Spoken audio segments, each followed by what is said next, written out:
Հրազդան հեռուստատեսության եթերում լուրեր լրատվականն սկսում է իր աշխատանքը, բարև ձեզ։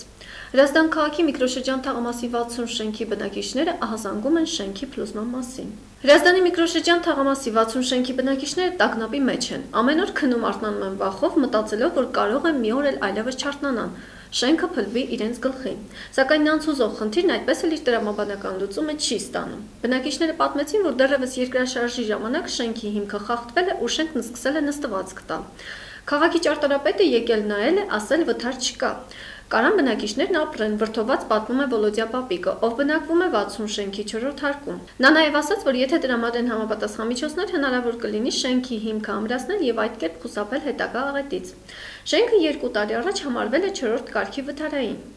Շենքի բնակչուհիներից մեկը Տիկին Հերիկնազն ասում է, թող գան շենքն ամրացնել, քանի որ իրենցից ոչ մեկը շահագրգռված չէ շենքից դուրս գալ։ Եղած քարերն են, ում պետք է գալիս գողանում տանում են։ Մնում է գիշերը պահակ կանգնենք, որ քար չտանեն։ Մի օր էլ վեր են կենալու, տեսնենք շենքը չկա։ Եթե սաղ մնանք, ավելացնում է բարկացած Հրանտը։ Որը բերեն, այսպես ֆունդամենտ քանդեն կողքից։ Բետոն անեն, այդ ելած չելած քարերն էլ ում պետք է գալիս է գողանում տան։ Մնում է որ Գիշերը սենց անենք, պահակարնենք, որ քար չտան։ Ես հեսա քանդում է, սեհա քանդում է, դուք ինքնել եք տենում, ինչի պետք է սապոկվի, խի պետք է ճակի, ֆունդամենտը լավը չէ, ասատ կա հատվել, իչելա, քարերը չեն դիմանում, ճակել են, հեսա, ես էլ նոր ասկսել ճակել են, ես էլ, սա ինչի պետք է սենց չեն, հենա, ճակած, կամ են կողմը տեսել եք, Բնակիչները նաև ասացին, որ գրավոր դիմել են Հայաստանի Հանրապետության վարչապետին։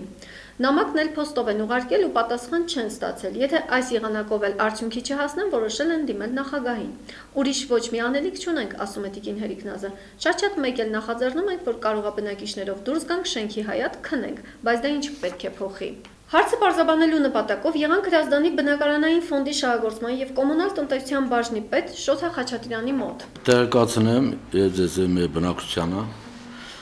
որ քաղաքապետարանի կողմից կազմակերպվել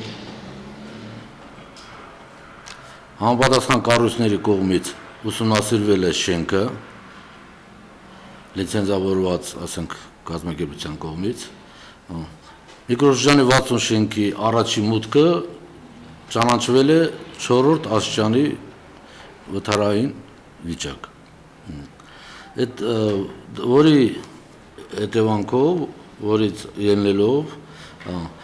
համապատասխան կառավարությունը ցույցում է եկել մարզպետարան, մարզպետարանը պահանջել էր մեզանից,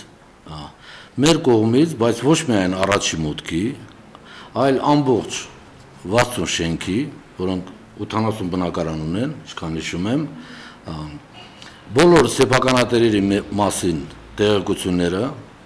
մեր տարածքային կադաստրի բաժնից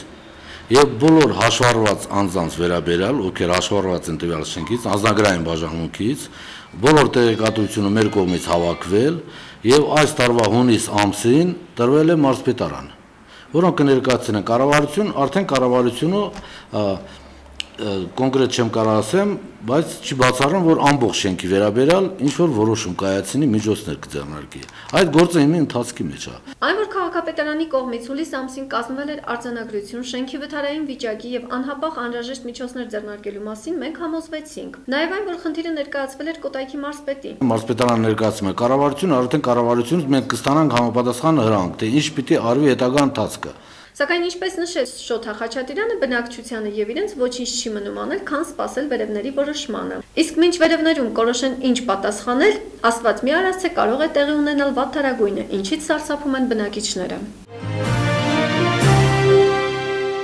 Ադրբեջանցի Ռամիլ Սաֆարովի հարցը կարող է հայտնվել Եվրախորհրդարանի օրակարգում։ Եվրախորհրդանի պատգամավոր բրիտանացի Չարլզ Թանոքը խոստանում է հնարավորության դեպքում Ռամիլ Սաֆարովի արտահանձնման եւ ազատ արձակման հարցը ներառել Եվրախորհրդարանի հաջորդ շաբաթ Ստրասբուրգում սկսվող նստաշրջանի օրակարգում։ Իսկ ահա հունա հայությունը բողոքի ցույցերի միջոցով շարունակում է արտահայտել իր վրդովմունքը Հունգարիայի մայրաքաղաք Բուդապեշտում։ Ինչպես տեղեկացնում է Աթենքում լույս տեսնող Ազատ օրթերթը, Աթենք եւ Սալոնիկ քաղաքներում հայկական երկու ավանդական կուսակցությունների հայ հեղափոխական դաշնակցություն, Հայ դատի հանձնախմբի եւ Հայ հեղափոխական դաշնակցություն Հունաստանի կենտրոնական կոմիտեի ռամկավար ազատական կուսակցության Հունաստանի շրջանային վարչության նախաձեռնությամբ սեպտեմբերի 5-ին Հունգարիայի ներկայացուցիչների առջև կազմակերպվել էին բողոքի ցույցեր։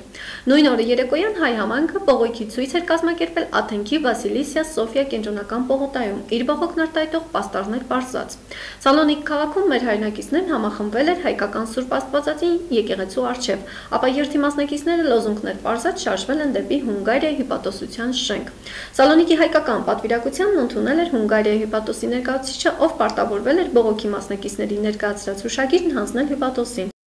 Միջազգային լրահոսից Թուրքիայի զինապահեսներից մեկում պայթյուն է որոտացել, կան բազմաթիվ վիրավորներ։ Թուրքիայի Աֆյոնքարահիսար քաղաքի կենտրոնում գտնվող զինապահեստում սեպտեմբերի 5-ի երեկոյան պայթյուն է որոտացել, որից հետո հրդեհ է բռնկվել։ Թուրքական Հուրիեթի փոխանցմամբ պայթյունի հետևանքով տուժածներին օգնություն ցուցաբերելու համար մեծ թվով շտապ օգնության մեքենաներ են ժամանել զինապահեստի մոտ։ Հրշեջների աշխատանքները դեռևս օգուտ չեն տալիս։ Թուրքիայի անտառների հարցերով նախարար Վեյսել Էրօղլուն հայտնել է, թե առավոտյան լույսը բացվելուն պես ուղղաթիռներով եւ օդանավերով կսկսեն իրականացնել հրդեհի մարման աշխատանքները։ Նախարարը նշել է, թե նախնական տարեկություններով պայթյունի հետևանքով վիրավորվել է 23 հոգի։ Նշվում է, որ պայթյունը տեղի ունեցել ձեռքի նռնակների բաժնում։ Երեխաների աջակցության կենտրոն հիմնադրամը «Ճանաչենք եւ պահպանենք մեզ ժառանգվածը» ծրագրի շրջանակներում կազմակերպել էր հերթական օգտագնացությունը։ Հայաստանի Հանրապետության մշակույթի նախարարության կողմից հովանավորված «Ճանաչենք եւ պահպանենք մեզ ժառանգվածը» ծրագրի շրջանակներում երեխաների աջակցության կենտրոնի հիմնադրամի հերթական օգտագնացությունը կազմակերպվել էր Կոտայքի մարզի Մեղրաձոր գյուղում։ Նպատակ ունենալով մաքրման աշխատանքներ տանել Թեժարույգի վանական համալիրում, որը գտնվում է Մեղրաձոր համայնքի հանդիպակաց սարին եւ համարյա անտառի մեջ է, որի գոյության մասին նույնիսկ տեղացիներից շատերը չգիտեն։ Նշեմ, որ համալիրը բավականին հին կառույց է։ Ինչպես նախորդ Կոտայքի մարզի Գառնի գյուղում գտնվող Հավուս թարք կատարած այցի ժամանակ, այնպես էլ այս անգամ կամավոր ուխտագնացների կողմից մաքրվեցին վանքի եւ շրջակա տարածքը եւ ներսը։ Հիշեցնեմ, որ կազմակերպության կողմից Կոտայքի մարզի մի քանի անտեսված տարածքներում գտնվող Ակունք եւ Կապուտան գյուղերի Սուրբ Հովհաննես եւ Սուրբ Կարապետ եկեղեցիները եւս մաքրվել էին։ Մեքսիկայի երկնքում հայտնվել է անհայտ թռչող օբյեկտ։ Մեքսիկայի երկնքում ուղղաթիռի օդաչուները ֆիքսել են երկու անհայտ թռչող օբյեկտ։ Նրանք նկարել են ամպերի արանքում փայլող երկու արծաթագույն օբյեկտ, որոնք իրենց ձևով հիշեցրել են թռչող ափսեի։ Ուֆոլոգները պնդում են, որ վիդեոն մոնտաժված չի եղել։ Մնում է պարզել, թե որտեղից են թռչել անհայտ ափսեները։ Լուրերի այս ժամի համար նախապատրաստել էինք այսքանը։ Ես ձեզ հրաժեշտ եմ տալիս, կհանդիպենք լուրերի հաջորդ թողարկմանը։ Մնացեք խաղաղությամբ։